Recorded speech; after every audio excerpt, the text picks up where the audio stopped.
भद्रं कर्णेभिः शृणुयाम देवाः भद्रं पश्येमाक्षभिर्यजत्राः स्थिरैरङ्गैस्तुष्टुवांसस्तनूभिः व्यशेम देवहितं यदायुः स्वस्ति न इन्द्रो वृद्धस्रवाः स्वस्ति नः पूषा विश्ववेदाः स्वस्ति नस्तार्क्ष्यो अरिष्टनेमिः स्वस्ति नो बृहस्पतिर्दधातु। ओम शांति शांति शांतिः।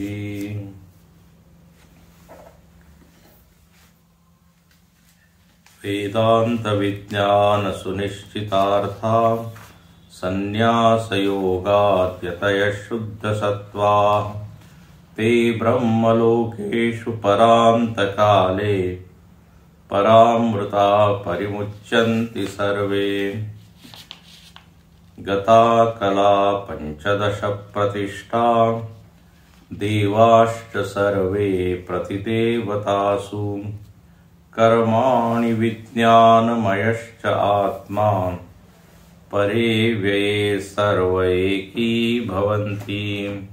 गता कला पंचदश प्रतिष्ठा देवाश्च सर्वे प्रतिदेवतासु कर्माणि विज्ञानमयश्च आत्मा परे व्यये सर्व एकी भवन्ति।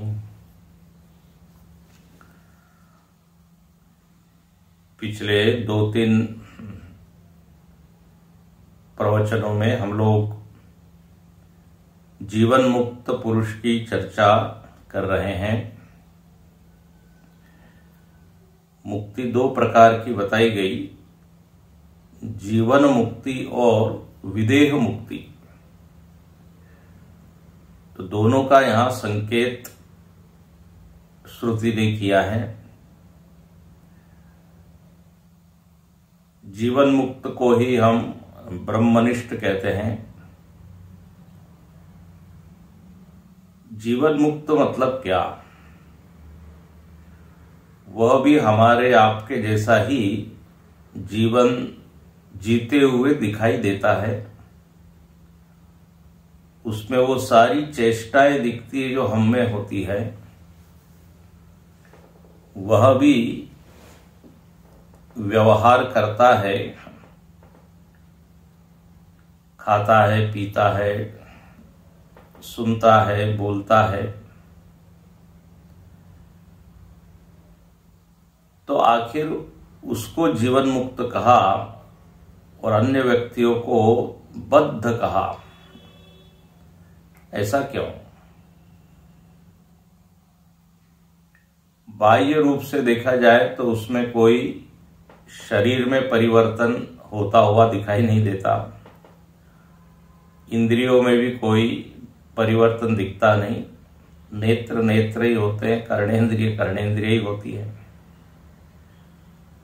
उसका अंतःकरण भी विचार करता है, उसके भीतर भी भावनाएं दिखती ही है।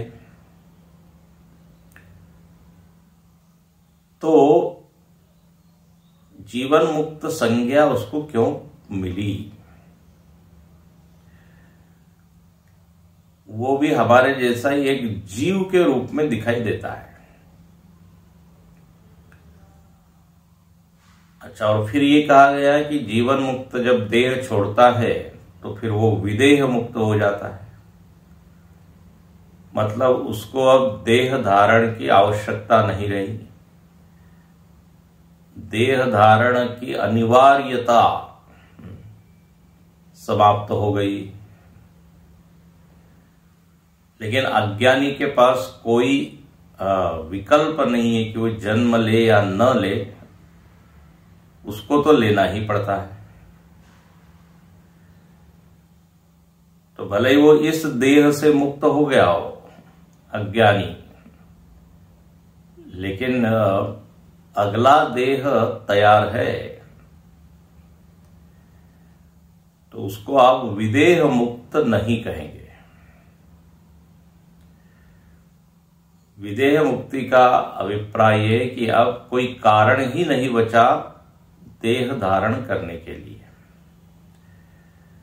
तो ये यहां पर विचार हो रहा है, चिंतन चल रहा है। यहां पर श्रुति ने कहा कि उसके कर्म जो है वो लीन हो जाते हैं और विज्ञानमयश्च आत्मा परे अव्यये सर्व एकी भवन्ति। जो विज्ञानमय आत्मा है वो परम आत्मा से एक रूप हो जाता है।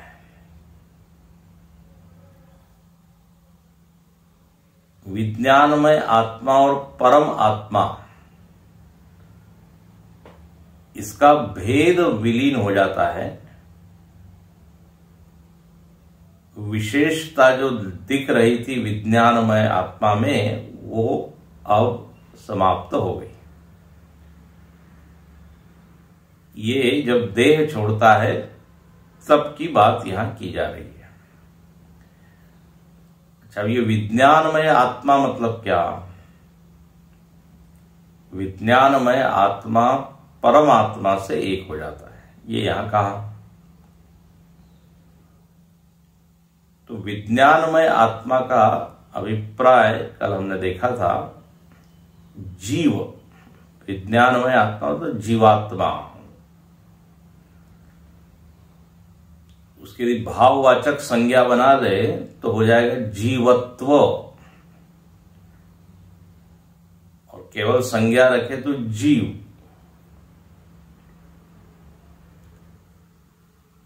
तो जीवन मुक्त पुरुष का जीवत्व समाप्त हो गया, ऐसा हम बोल सकते हैं।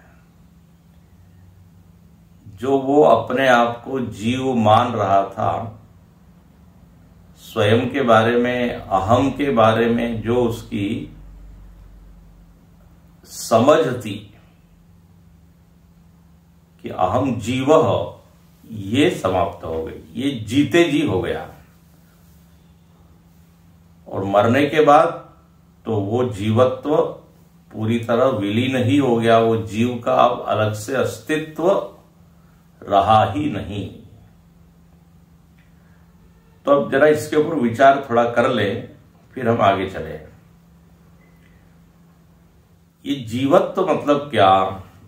जीवत्व का भंग होना ही जीवन मुक्ति है, और जीवत्व की प्रतीति ही समाप्त हो जाना पूरी तरह से, वो है विदेह मुक्ति।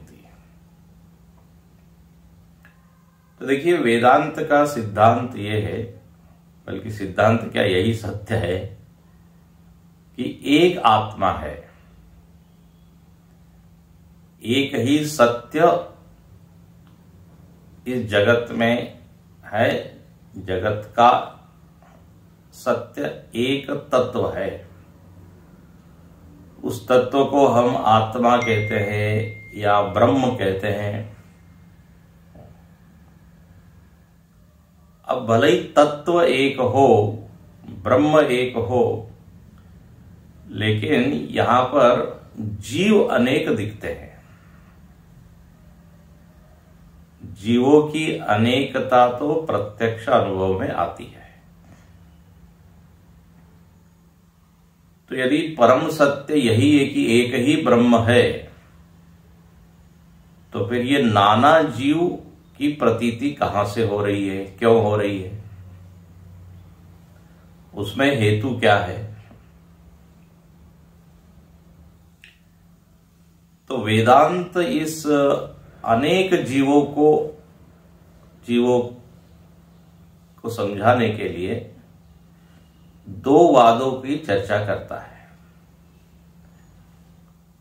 एक को कहते हैं प्रतिबिंबवाद और एक को कहते हैं, दूसरे को अवच्छेदवाद। ये दो वाद है, इनमें दो उदाहरण दिए हैं। उन दो उदाहरणों के द्वारा जीवत्व की व्याख्या होती है। जब तक हम जीवत्व की व्याख्या नहीं समझेंगे तब तक जीवन मुक्ति और विदेह मुक्ति नहीं समझ में आएगी। इसलिए ये जीव कौन है, जीवत्व क्या है, इसको थोड़ा समझाना पड़ेगा। यह भाष्यकार ने उसका संकेत किया अपने भाष्य में। तो आत्मा एक है, ध्यान से सुनना, जो परम तत्व जिसको आप चैतन्य कहते हैं वो एक है। अब लोग आत्मा को ही अनेक बना देते हैं। समाज में, व्यवहार में आत्मा की अनेकता ही स्वीकार्य है। बोलते भी है उसकी आत्मा, इसकी आत्मा। लेकिन जब ये शब्द बोला जाता है कि उसकी आत्मा चली गई, तो वहां पर वेदांती समझ जाता है कि ये आत्मा की बात नहीं, ये जीव की बात है। जीव आता जाता है। अच्छा, तो अब एक आत्मा है तो अनेक जीव क्यों भास रहे हैं? तो पहले देखिए, उपाधि नाम की एक चीज है, उपाधि। अब ये वेदांत का अपना विशेष एक पारिभाषिक शब्द है, उपाधि। अन्य भाषाओं में उसका अलग अलग अर्थ हो जाता है। गुजराती में अलग अर्थ होता है, हिंदी मराठी में उपाधि का अर्थ होता है पदवी। लेकिन यहां उपाधि का अर्थ है एक ऐसी वस्तु जो आत्मा के पास है और आत्मा में परिवर्तन करती हुई सी दिखाई देती है, परिवर्तन तो करती नहीं। उपाधि शब्द का संस्कृत में अर्थ होता है जो पास में रहकर, उप मतलब निकट, आधि मतलब आधीयते, डालती है, आरोप करती है, अपने गुण धर्मों को अपने निकट की वस्तु में आरोपित करती है। कल आपको उदाहरण दिया था, स्फटिक शिवलिंग के ऊपर लाल पुष्प, तो लाल पुष्प उपाधि हुई। अच्छा, जिसके ऊपर आरोप किया जाता है उसको कहते हैं उपहित। इन सारे शब्दों से थोड़ा हमारा परिचय हो जाना चाहिए, निकटता हो जानी चाहिए इन शब्दों से, तो फिर व्यक्त करने में आसानी होती है। उपहित पर आरोप कर देती है कौन? उपाधि। तो शिवलिंग उपहित है, उपाधि लाल पुष्प है। तो जो पास में रह के अपने गुणधर्म आरोपित कर दे, वस्तु में परिवर्तन नहीं करती लेकिन परिवर्तन करती हुई सी दिखाई देती है, इसको कहते हैं उपाधि। तो दो चीज हो गई, एक है उपाधि और दूसरा है उपहित। और उपाधि जब उपहित पर अपने गुणधर्म आरोपित कर देती है तो तीसरी चीज होती है, उसको कहते हैं फल। फल क्या हो गया? तो जैसे अब लाल शिवलिंग है, ये क्या हो गया? परिणाम, फल हो गया। अब ये तो हुआ उदाहरण। दूसरा उदाहरण प्रतिबिंबवाद का है, सूर्य और उसका प्रतिबिंब। तो सूर्य उपहित है, इसको जरा ध्यान से पढ़िएगा। सूर्य उपहित है, जल उपाधि है, जल उपाधि है। और सूर्य और जल का जब तादात्म्य हुआ तो फल क्या हुआ? तो बोले प्रतिबिंब की प्रतीति होने लगी। प्रतिबिंब भासने लगा, दिखने लगा। तो प्रतिबिंब जो है ये एक नवीन चीज आ गई। सूर्य अपनी जगह है, उपाधि अपनी जगह, दोनों मिल गए तो एक नवीन चीज आ गई। अब ये उदाहरण है। जीवन में क्या हुआ तो बोले आत्मा उपहित है, आत्म चैतन्य, और उपाधि क्या है तो बोले अंतःकरण, अंतःकरण, मनोबुद्धि इत्यादि। और आत्म चैतन्य ये जो उपाधि है ये उपाधि उपहित है। उपाधि से तादात्म्य करने के कारण जो फल घटित हुआ वो फल क्या है, मैं बन गया जीव। अब मुझ में जीवत्व, यदि भाववाचक संज्ञा बने तो जीवत्व आ गया। यह अब एक नवीन चीज आ गई। और जीवत्व का आना मतलब क्या, उसका प्रैक्टिकल रूप क्या है। मैं जीवत्व का अनुभव कर रहा हूं मतलब क्या। तो कई बार आप इसको देख चुके हैं। जीवत्व का अनुभव करना मतलब अपने को कर्ता मानना, अपने को परिवर्तित होते हुए देखना कि मैं बदल रहा हूं, अपने में भोक्तृत्व का अनुभव करना कि मैं सुखी दुखी हो रहा हूं, अपने में मरण का भय होना कि मैं एक दिन मर जाऊंगा। ये सब जीवत्व के लक्षण है। मैं अन्य लोगों से पृथक हूं, अलग हूं, ये जीवत्व का लक्षण है। मेरा एक अपना व्यक्तित्व है, मेरी एक अपनी अस्मिता है, मेरी एक अपने गुण है, एक हमारा अपना चरित्र है। तो ये जो हम सब रोज अनुभव करते हैं इसी को क्या बोलते हैं, जीवत्व। अब ये उपाधि ने कमाल किया। देखो आत्मा में ये कुछ भी नहीं है। आत्मा में न कर्तृत्व है, न भोक्तृत्व है, न सुखित्व है, न दुखित्व है। आत्मा न मरता है न पैदा होता है। आत्मा न भयभीत होता है, न एक लोक से दूसरे लोक में जाता है। लेकिन ये उपाधि एक अद्भुत चीज है।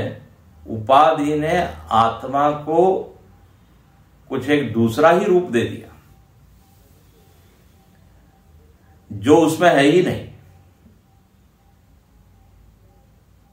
ये उपाधि बड़ी कमाल की चीज है।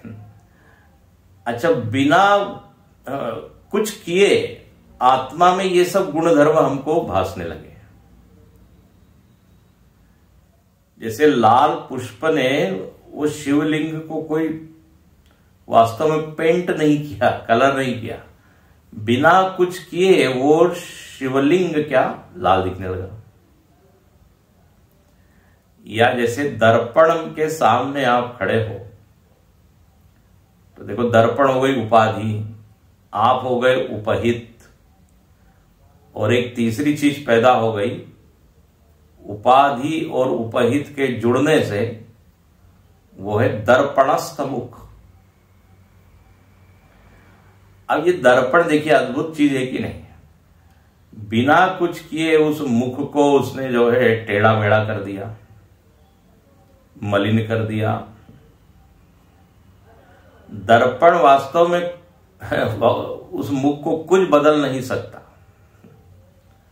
हमारे स्वामी जी बड़ा अच्छा कह रहे थे कि दर्पण यदि आपके मुख को कुछ बदल दे तो लोग दर्पण को खरीदना छोड़ देंगे, दर्पण इंडस्ट्री बंद हो जाएगी। दर्पण, गुरुदेव ने बड़ा अच्छा लिखा कि मिरर क्या होता है, तो he reflects everything, keeps nothing, accept everything, reject nothing. आईना का बड़ा अच्छा उदाहरण दिया दर्पण का, उसका लक्षण बताया। एक्सेप्ट एवरीथिंग, जो भी सामने आता है जरूर आइए, आपको हम ग्रहण करते हैं, किसी को मना नहीं करता।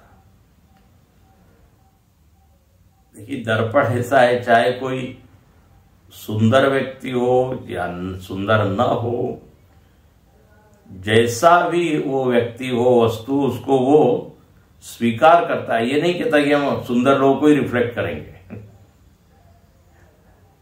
एक्सेप्ट एवरीथिंग, रिजेक्ट नथिंग, किसी का रिजेक्शन नहीं है। रिफ्लेक्ट एवरीथिंग, सबका प्रतिबिंबित करता है। और मजेदार बात है, कीप्स नथिंग,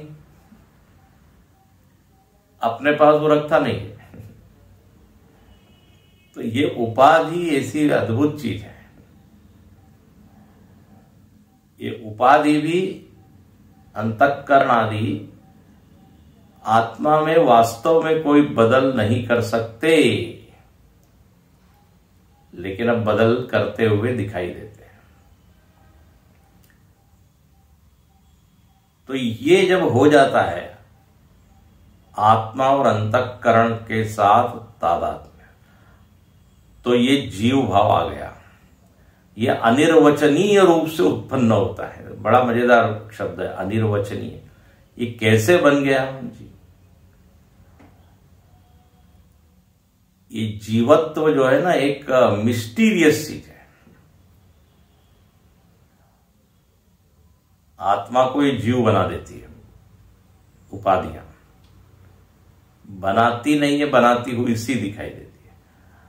अब देखिए, अज्ञानी व्यक्ति इस तादात्म्य को सत्य मानता है। ध्यान से सुनना, उपाधि और उपहित का जो संबंध हो गया है ना, वो संबंध हुआ तो है नहीं, लेकिन वो विचार न करने पे सत्य लगता है। इसलिए यहां पे बार बार शंकराचार्य जी अपने भाष्य में लिखते हैं, अविद्याकृत उपाधि आत्मत्वेन, कल शब्द आया था आत्मत्वेन, अज्ञान के कारण इन दोनों को जोड़ दिया। और अब क्या हुआ, उपाधि में आत्मबुद्धि हो गई। तो जो उपाधिस्थ आत्मा है वही सत्य लगने लगा। वास्तव में उपाधि विनिर्मुक्त है वो। अब दर्पणस्थ मुख सत्य है कि दर्पण के बाहर वाला मुख सत्य है? लेकिन जिसने विचार नहीं किया वो दर्पणस्थ मुख को ही सत्य मानेगा, और फिर जैसा वो मुख दिखेगा उसके अनुसार उसको अनुभव होगा, मतलब सुख दुख का अनुभव होगा। टेढ़ा मेढ़ा यदि है वो मुख, तो उसको लगेगा कि मैं ही टेढ़ा मेढ़ा हो गया। कई बार आपको हमने उदाहरण दिया है, एक जब पक्षी या कुत्ता ना उस प्राणी दर्पण में देखता है तो उसको दर्पणस्थ ही वो सत्य लगता है, उससे वो झगड़ा करता है, उसके ऊपर आक्रमण करता है और खुद का ही नुकसान कर लेता है। वास्तविक जीवन में, अपने जीवन में यही हो रहा है। जो उपाधिस्थ चैतन्य है, अब जो जीव बन गया, उसी में सत्य बुद्धि हो गई, और फिर वो सब गुण धर्म दिखने लगे जो आत्मा में कभी थे ही नहीं, कभी आई ही नहीं। उपाधि कमाल की चीज है। उपाधि ने आत्मा को परिच्छिन्न बना दिया, अपरिच्छिन्न को परिच्छिन्न बना दिया,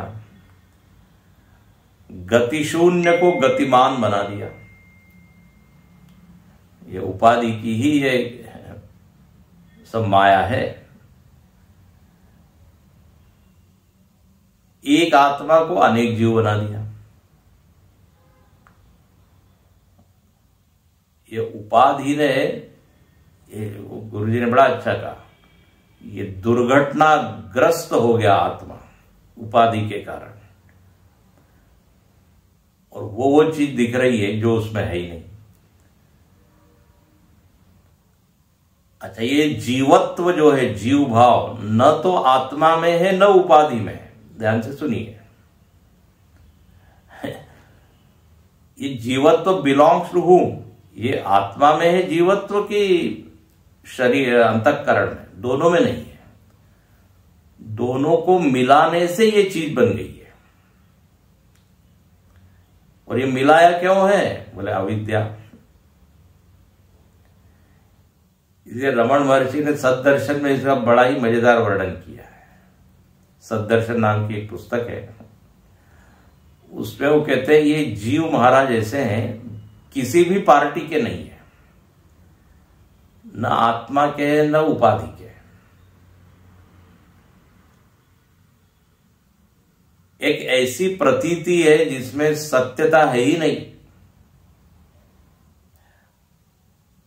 तो महात्मा लोग उसके ऊपर प्रवचन करते हैं, बोले जैसे कोई व्यक्ति होते हैं, वो शादी के पंडाल में घुस जाते हैं। अच्छा, वो न वर पक्ष के होते न वधू पक्ष के। वर पक्ष वाले पूछते हैं आप किधर से आए? तो बोले हम उस लड़की वालों की ओर से। अच्छा, लड़की वालों से पूछते हैं ये आपके ओर के? बोले हमारे उधर के नहीं। अब दोनों पक्ष जब मिलकर विचार करते कि ये कौन से पक्ष का है, तब मालूम पड़ता है वो किसी भी पक्ष का नहीं है। तो उसको पकड़ने का प्रयत्न करते तो भाग जाता है।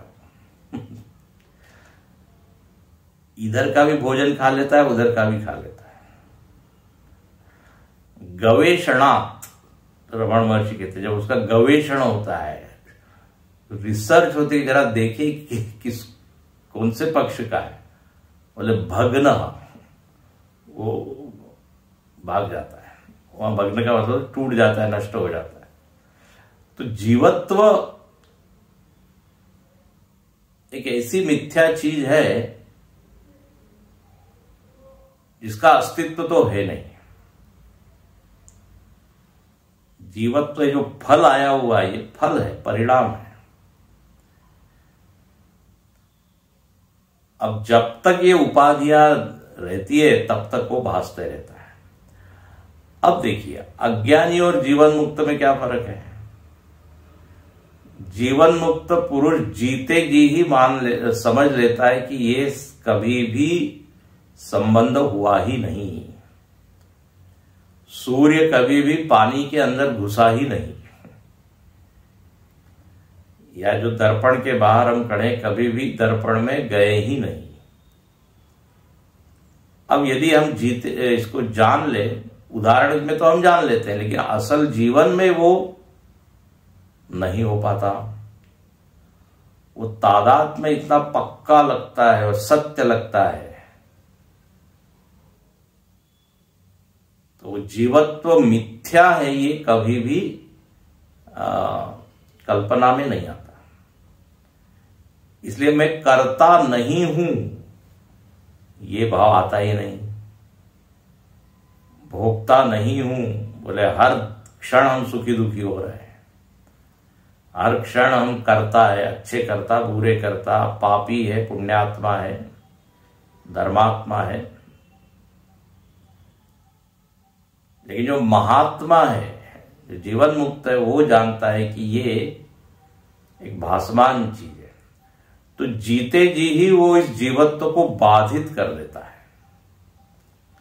बाधित कर देता है मतलब फॉल्सिफिकेशन, ये मिथ्या प्रतीति है, ये जान लेता है।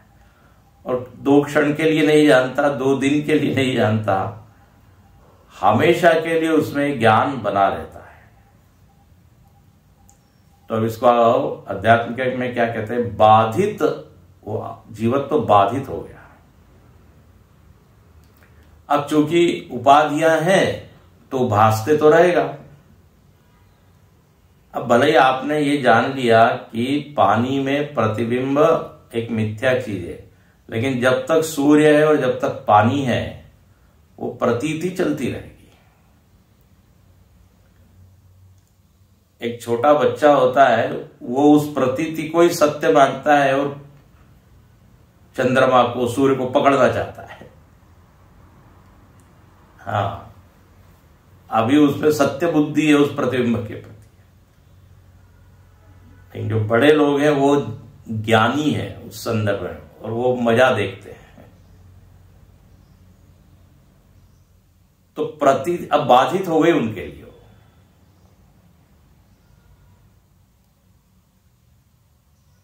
और जब यही उपाधि नहीं रहती, उपाधि का वास्तव में त्याग हो गया, तो फिर प्रतीति भी समाप्त हो गई।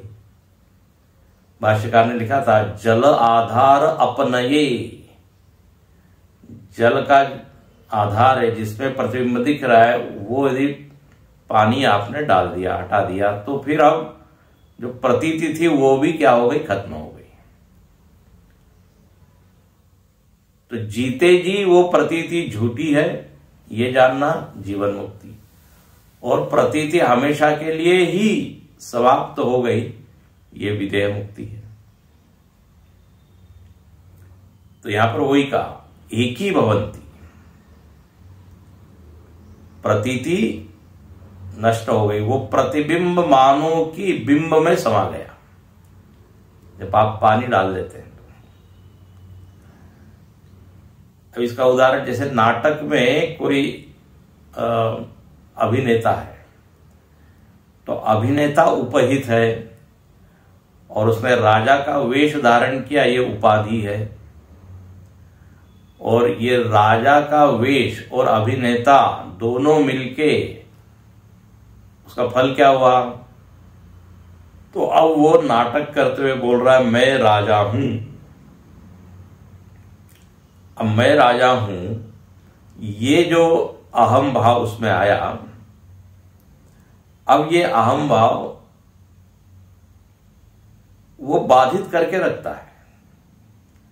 उसको मालूम है ये नाटक करने तक ही है, वास्तविकता ये नहीं है। तो बाधित रूप से वो बोलता है मैं राजा हूं, मैं आदेश देता हूं, मैं दंड देता हूं। तो आप उसको क्या बोलेंगे, बाधित प्रतीति हो रही है उसमें। अच्छा, जो देखने वाला है उसको तो लगता है अरे ये वास्तव में बिल्कुल राजा, हालांकि हमको मालूम रहता है ये नाटक चल रहा है। तो बाधित प्रतीति है। क्यों आई ये प्रतीति, क्योंकि वेश और वो अभिनेता दोनों मिल के ये चीज आई है। अच्छा, अब वो नाटक करते हुए ही ये जान रहा है कि ये झूठा है, तो जीवन मुक्त है वो राजा के कर्तृत्व से बंधा हुआ नहीं है, राजा के भोक्तृत्व से बंधा हुआ नहीं है। कोई वास्तव में न सुखी हो रहा है न दुखी हो रहा है। अच्छा, अब नाटक खत्म हो गया। अब उसने क्या किया, वेश निकाल दिया वो राजा का, अब अपने स्वरूप में वो आ गया। तो अब उसको क्या बोलेंगे यहां की भाषा में, अब वो विदेह मुक्त हो गया, क्योंकि वो जो प्रतीति भास रही थी, दिख रही थी, अब वो भी नहीं रही। तो अब वेश निकाल दिया, अब वो जैसा है वैसा। तो ठीक है, ऐसे ही यहां पर विज्ञानमय आत्मा, जो जीव भाव है, जो जीवत्व है, जीते जी उसने समझ लिया मिथ्या है, और मरण के बाद अब वो अपने स्वरूप में चला गया। वास्तव में तो जीते जी ही उसने अपने स्वरूप को देख लिया था, लेकिन अब भासमानता तो होती है, वो तो रहेगी भाई, उपाधि है तो दिखता तो रहेगा वो। इसलिए रमण महर्षि ने इसका बड़ा अच्छा वर्णन किया। अहम अयम कुतो भवति चिन्वतः ऐपतत्यहम निज विचारण अहमिलीन के प्रलय सत्तया स्फुरतिरुत स्वयं परम पूर्ण सत। बोले जब ये जीवत्व का ये जो अहम भाव हम में आया है, मैं करता हूं भोगता हूं इत्यादि, इसका जब क्या होता है अन्वेषण होता है कि क्या वास्तव में है क्या ये, तो नाशभागी नष्ट हो जाता है। ये देखो ये जीव के ही अनेक नाम बताए गए, इसी को अहंकार बोल दिया, इसी को चिदाभास बोल दिया, इसी को चित प्रतिबिंब बोल दिया, ये सब वेदांत में शब्द आते हैं। ये सब उस जीव के, अब यहां विज्ञानमय बोल दिया क्योंकि उस जीव में क्या है, ज्ञान काफी दिखता है। दो चीज दिखती है जीव में, ज्ञान और कर्म। इसलिए भाष्यकार लिखते हैं कि ज्ञान प्राय न विज्ञान प्राय, तो उसी जीव के ये सब नाम है। तो जब वो विचार करता है तो मालूम पड़ता है ये कभी भी मिक्स हो ही नहीं सकते, उपाधि और आत्मा, और ये जीव भाव या अहम भाव है ही नहीं वास्तव में। गुरुदेव कहते हैं अनहोली वेडलॉक, ये अपवित्र गठबंधन है, बेमेल गठबंधन है। उससे जो चीज निकली है वो भी विचित्र है। अंतःकरण और चैतन्य, उपहित और उपाधि का तादात्म्य, और जब तक अविद्या रहेगी ये तादात्म्य सत्य ही लगते रहेगा। इसलिए लिखा था आत्मत्व। अब ये प्रतिबिंबवाद में तो ये उदाहरण है, अवच्छेदवाद में क्या उदाहरण है, तो आकाश का उदाहरण है। वहां आकाश उपहित है और घट जो है उपाधि है।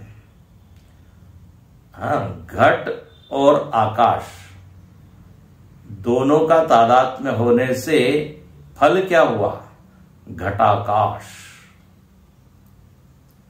तो ये घटाकाश जीवस्थानीय है, घटस्थानीय अंतःकरण, आकाश स्थानीय आत्मा। तो अब देखिए आकाश में जो नहीं है वो सब अब घटाकाश में दिख रहा है।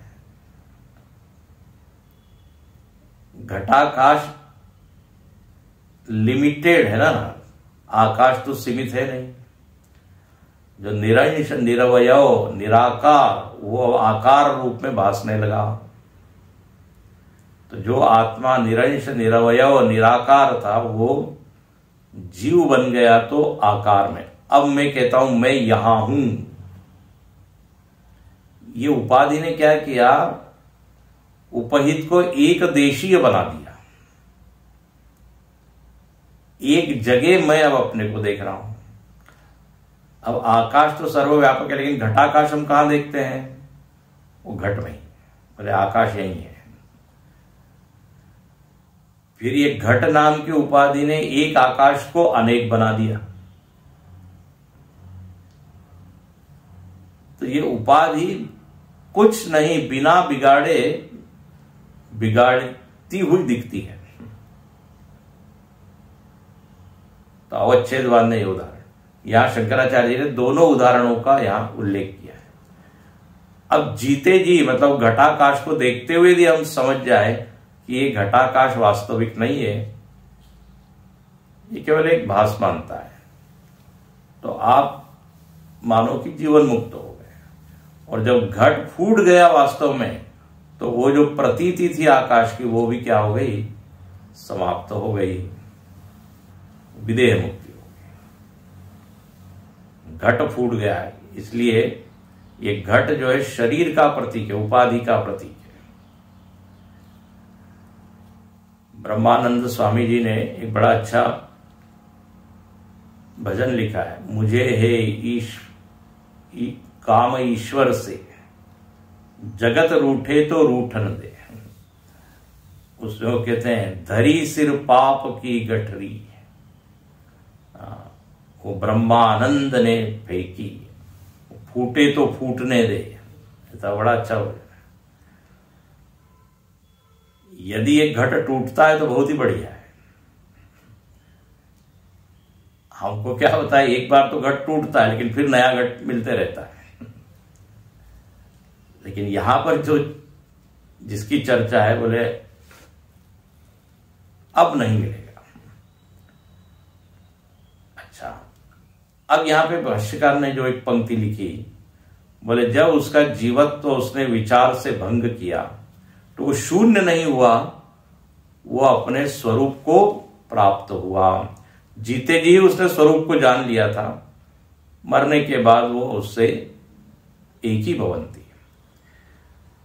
तो वो कौन सी, वो क्या स्वरूप है? प्रतिबिंब जब चला गया तो सूर्य से एक रूप हो गया ना। ऐसे यहां पर क्या हुआ, तो ये जो पंक्ति हमने देखी थी, श्रुति ने जो लिखा है, परे व्यये, अव्यये एकी भवंती परे आत्मा, बहुत ही अच्छी पंक्ति है ये। 86 पेज पर नीचे से तीसरी, तयेते कर्माणि विज्ञानमयश्च आत्मा उपाधि अपनये सति, उपाधि अपनये सति परे अव्यये अनंते अक्षये ब्रह्मणि। बोले जब ये उपाधि का अपनय हो जाता है, ये जीते जी ही करना है और बाद में तो फिर प्रारब्ध के अनुसार वो खत्म ही हो जाएगी। तो जीते जी ही वो क्या अनुभव कर लेता है कि मैं कैसा हूं, तो बोले अनंते। अनंते का मतलब है कि अंत नहीं है, त्रिविध परिच्छेद शून्य, देश काल वस्तु में इस आत्म चैतन्य की कोई सीमा नहीं है, अंत नहीं है। तो अनंते अक्षये, अक्षय मतलब इसका क्षय नहीं होता, क्षरण नहीं होता। जैसे लोहे को आप रख देते बाहर तो धीरे धीरे उसमें रस्टिंग हो जाता है, जंग लग जाता है। कपड़े को यदि आप बाहर गीले कपड़े को डाल दे तो धीरे धीरे सूख जाता है। बोले न तो यह सूखता है न क्षरण होता है, अक्षय। कोई इसको क्षीण करने वाला है ही नहीं, आत्म चैतन्य कौन क्षीण करेगा? तो अक्षय एक सा बनाता, एक रस। अक्षये ब्रह्मणि आकाश कल्पे, आकाश कल्पे मतलब क्या? आकाशवत, ये कल्प शब्द आता है, आकाश कल्प, तो आकाश के समान। आकाश के समान वो आत्मा में असंगत्व, निराकारत्व ये सब देखता है, निरवयवत्व देखता है। इसलिए गीता में भगवान उदाहरण देते हैं, यथाकाश स्थितो वायु, नित्यम वायु सर्वत्र गो महान, तथा सर्वाणि भूतानि मत्स्था नित्युपधारय। बोले आकाश में जैसे वायु है, आकाश में जैसे सारा जगत है, ऐसा मुझ में सारा जगत है। मैं आकाशवत हूं, आकाश की तरफ फैला हुआ हूं ये नहीं। आकाश के जो लक्षण है कि जिसका कोई आकार नहीं दिखता, उसमें एक बहुत बड़ा लक्षण असंगता दिखती है। आकाश में चाहे जो आप कीजिए अप्रभावित रहता है। तो आकाश कल्प। अजय, अजय, अजय का मतलब होता है अजन्मा। अब देखो जीवत तो खत्म हो गया, तो जो जीव भाव का जो लक्षण था वो चला गया। जीव भाव है तो अहम जन्म लेने वाला हूं, लेकिन अजय का मतलब होता है अजन्मा। अजन्मा का मतलब है मेरा कोई कारण नहीं। जैसे आप कहते हैं जन्म, तो जन्म का मतलब है कहीं से आया, तो अजन्मा कहने का मतलब है अकारण, कॉजलेस, कोई इसका कारण ही नहीं है। अजय, अजरे, अजरे मतलब इसमें कोई जरा अवस्था नहीं है। अजरे के सारे अवस्थाओं का निषेध कर दिया। वृद्धावस्था नहीं है मतलब तरुण अवस्था भी नहीं है, मतलब किशोर अवस्था भी नहीं है, बाल अवस्था भी नहीं है। बाल्यादिष्वपि जाग्रदादिषु तथा सर्वावस्थास्वपि व्यावृत्त, ये सारी अवस्था तो व्यावृत्त होती है, लेकिन मैं जस का तस हूं, तो ये क्या हो गया, सारे विकारों का निषेध कर दिया अजरे शब्द कहने से, निर्विकार। अब अमृते, अब भाई जरा अवस्था नहीं है तो फिर मरण की भी कोई बात नहीं है।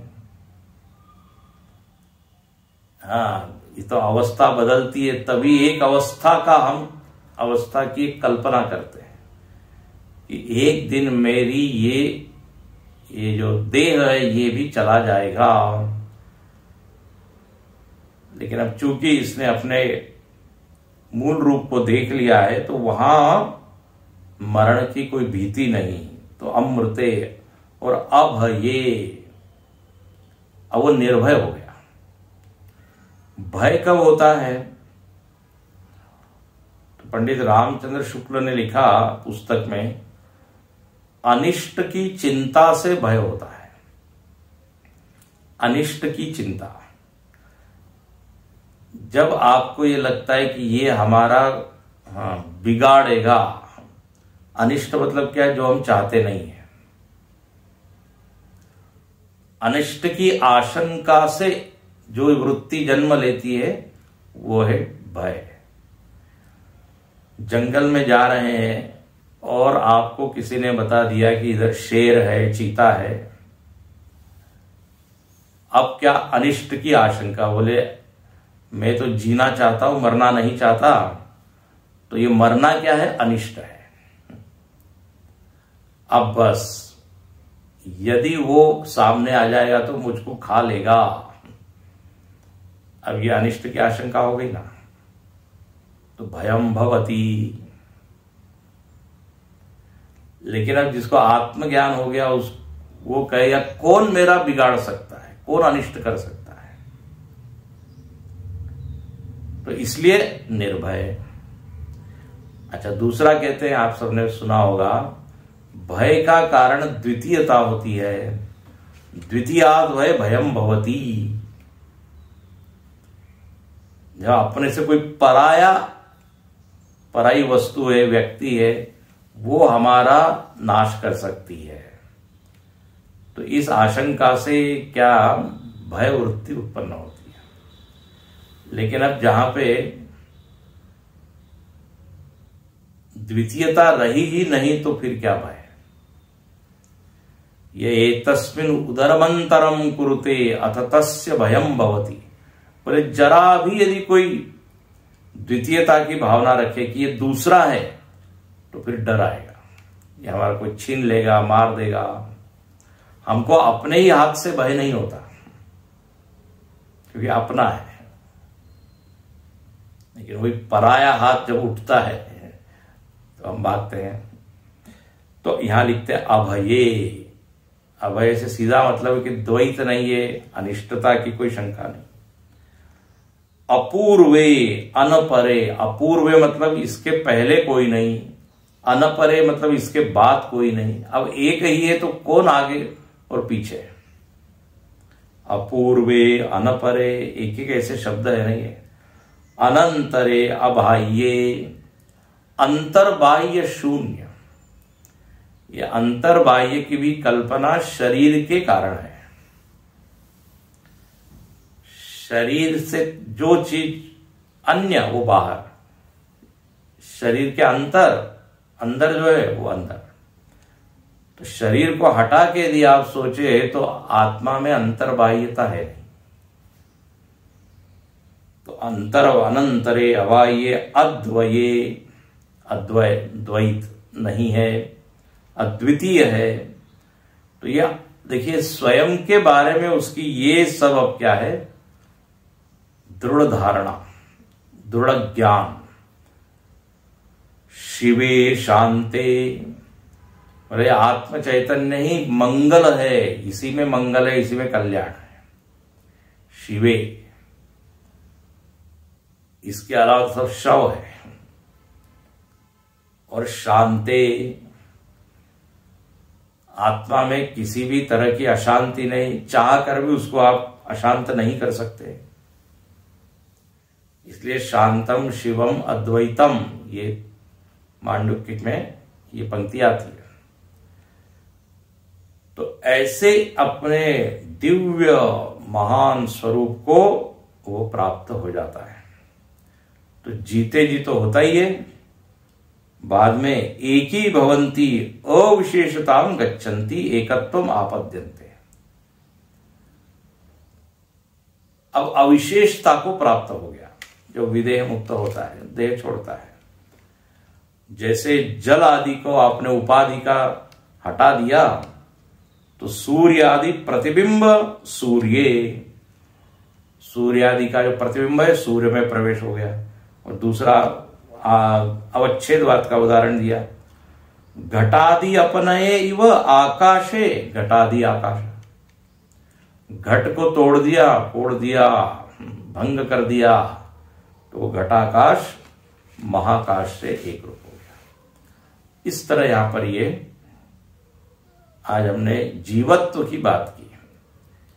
जीवत्व की प्रतीति को समझ लेना कि झूठा है, ये ज्ञान है।